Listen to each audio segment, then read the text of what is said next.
Hey everybody, welcome back to the Bible reading plan. We're in the second epistle that Paul writes to the church of Thessalonica today. We're beginning 2 Thessalonians, and we're in chapter 1 today. And Paul has gotten word that the problems he addressed in last epistle, his last letter to the church, have increased. The persecution has increased. They are now worried about some doctrine they have with the second coming of Christ and the afterlife, and Paul is wanting to resolve some fear that they have. And also it appears that they have issues with idleness, so Paul's going to address that, about how every man should work with his own hands. You know, we have prosperity gospel, which says if you love God, you're going to get blessed, get the promotion, get the job, get the girl of your dreams, and everything good is going to happen to you just because you give a little on the plate. We know that's false. That's not.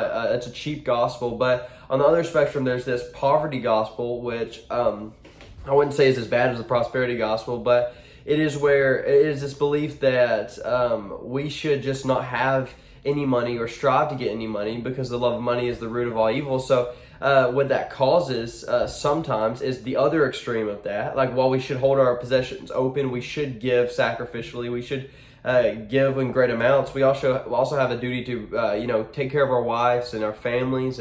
And some people were being idle, and they weren't, it's like a guy saying, the love of money is the root of all evil. I'm going to give everything. I want to give everything plus that I have. And then he sits in his grandparents' basement, and he's jobless, and he plays PlayStation all day. And he's saying, that's the poverty gospel, right? He's not going to get money because he's scared that the love of money is the root of all evil, but he's putting off responsibilities, basically. So Paul's going to be addressing those things. But today he's just addressing kind of the persecution that is arriving, and he starts by talking about the coming of Christ, the second coming of Christ. And I see a lot of this in chapter 1. Paul's saying, God's going to bring punishment on those who don't know him.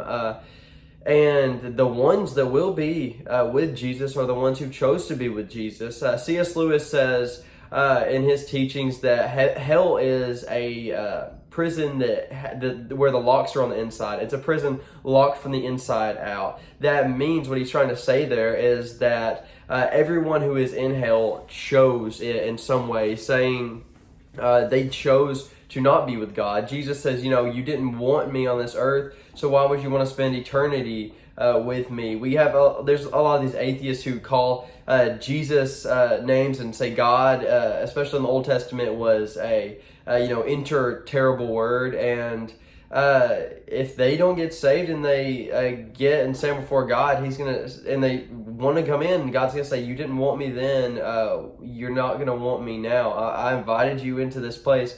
So C.S. Lewis says, hell is a door or a prison that's locked from the inside out, because the people who aren't going to be in heaven are the people who didn't want to be in heaven, because heaven is where God is, and those who didn't choose God aren't going to want to spend eternity with him, because God wants them to choose him.